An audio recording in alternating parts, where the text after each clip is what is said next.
नमस्कार।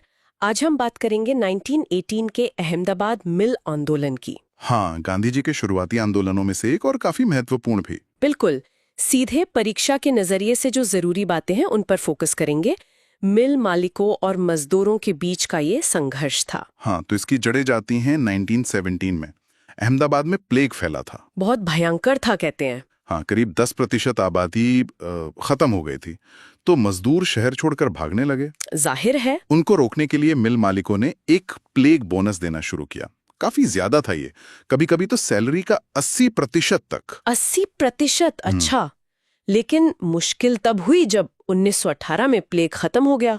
हाँ, प्लेग खत्म तो मालिकों ने कहा भाई अब बोनस भी खत्म। लेकिन दिक्कत ये थी कि फर्स्ट वर्ल्ड वॉर की वजह से महंगाई आसमान छू रही थी। बिल्कुल। तो सिर्फ पुरानी तनख्वाह पर मजदूरों का गुजारा नहीं हो पा रहा था। तो उन्होंने मांग की कि या तो बोनस जारी रखो या सैलरी बढ़ाओ, कम से कम 50% बोनस तो दो। 50%, हाँ, पर मालिक तैयार नहीं हुए, बिल्कुल नहीं।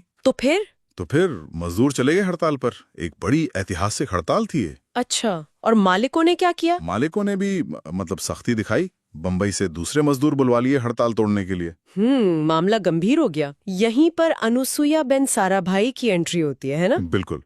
अनुसुईया बेन साराभाई, वो खुद एक बड़े मिल मालिक अंबालाल साराभाई की बहन थी। लेकिन उन्होंने मजदूरों का साथ दिया, ये बहुत बड़ी बात थी उस जमाने में। हाँ, उन्होंने मजदूरों को संगठित करने की कोशिश की। जब बात नहीं बनी तो उन्होंने गांधी जी को बुलाया। गांधी जी तब तक चंपारण सत्याग्रह से काफी मशहूर हो चुके थे। हाँ, उनकी साख बन चुकी थी। तो अनुसुईया बेन ने उनको अहमदाबाद आने का न्योता भेजा। गांधी जी आए अहमदाबाद और आते ही उन्होंने सिर्फ हड़ताल का समर्थन नहीं किया, बल्कि उन्होंने सत्याग्रह का रास्ता दिखाया, सत्य और अहिंसा का। क्या खास बातें सिखाई उन्होंने मजदूरों को? हाँ, 4 मुख्य बातें थी। देखो, कानून मत तोड़ो, हिंसा बिल्कुल मत करो, साथियों का साथ मत छोड़ो, मतलब हड़ताल तोड़कर काम पर मत जाओ, और अपनी मांग पर टिके रहो। ये तो सिर्फ हड़ताल नहीं, एक नैतिक लड़ाई बना दिया उन्होंने। सही। गांधी जी के आने से दबाव बढ़ा मालिकों पर। हाँ, फिर सरकार को मतलब डिस्ट्रिक्ट कलेक्टर को बीच में आना पड़ा। हाँ, मध्यस्थता के लिए एक समिति बनी। 6 लोग थे। 3 मजदूरों की तरफ से गांधी जी, वल्लभ भाई पटेल और शंकरलाल बैंकर, और 3 मालिकों के प्रतिनिधि। सही। इस समिति ने कहा कि भाई 20% बोनस दे दो। लेकिन मजदूर तो 50 मांग रहे थे। हाँ, पर अब वो थोड़ा नीचे आकर 35% पर अड़ गए। 20% उन्हें मंजूर नहीं था। तो उन्होंने मना कर दिया। हाँ, और कुछ मजदूर तो गांधी जी पर ही थोड़ा शक करने लगे। कहने लगे कि आप मालिकों से मिल गए। अरे रे, गांधी जी पर? हाँ, क्योंकि गांधी जी शायद 35% पर समझौता करने को तैयार दिख रहे थे। इस बात से गांधी जी को बहुत दुख हुआ। स्वाभाविक है। उन्हें लगा मजदूर शायद सत्याग्रह का जो मूल मंत्र है उससे भटक रहे हैं, और तब उन्होंने वो कदम उठाया। आमरण अनशन, भारत में उनका पहला। बिल्कुल, ग्लूटीशन का बिल्कुल पहला।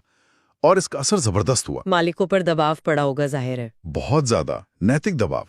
आखिरकार मिल मालिक झुके, मान गए। और कितना बोनस देने को तैयार हुए? 35%। जो मजदूरों की मांग थी उस पर सहमति बनी। ये तो बड़ी जीत थी मजदूरों के लिए। हाँ, बहुत महत्वपूर्ण जीत। और इस आंदोलन का असर सिर्फ बोनस तक नहीं रहा। हाँ, आपने बताया था ATLA की स्थापना हुई। बिल्कुल। गांधी जी ने अहमदाबाद टेक्सटाइल लेबर एसोसिएशन यानी ATLA की नींव रखी। मजदूर महाजन संघ भी कहते हैं इसे। आज भी एक महत्वपूर्ण लेबर यूनियन है। हाँ जी। और एक और विचार गांधी जी ने यही दिया, ट्रस्टीशिप का सिद्धांत, न्यासधारिता। अच्छा, ये क्या था संक्षेप में? मतलब ये कि जो पूंजीपति हैं, जिनके पास जरूरत से ज्यादा संपत्ति है, वो खुद को उसका मालिक न समझें, बल्कि समाज के उस धरोहर का ट्रस्टी समझें। अपनी जरूरतें पूरी करके बाकी पैसा, बाकी संपत्ति समाज के भले के लिए लगाएं। बहुत गहरा विचार है। हाँ। तो अगर हम संक्षेप में देखें, अहमदाबाद मिल आंदोलन प्लेग, बोनस बंद होने और महंगाई के कारण शुरू हुआ। सही। अनुसुईया बेन ने गांधी जी को बुलाया। गांधी जी ने सत्याग्रह और अपने पहले आमरण अनशन का प्रयोग किया। बिल्कुल। और अंत में मजदूरों को 35% बोनस मिला और ATLA की स्थापना हुई। हाँ। ये मुख्य बातें हैं। हाँ, परीक्षा के लिहाज से ये पॉइंट्स काफी जरूरी हैं। अच्छा, तो जाते जाते एक सवाल जो शायद सोचने पर मजबूर करे, वो जो ट्रस्टीशिप का विचार था गांधी जी का, क्या आज के दौर में जहां इतनी आर्थिक असमानता है, उस विचार की कोई प्रासंगिकता है? खैर, ये सोचने की बात है। बिल्कुल, इस पर विचार किया जा सकता है।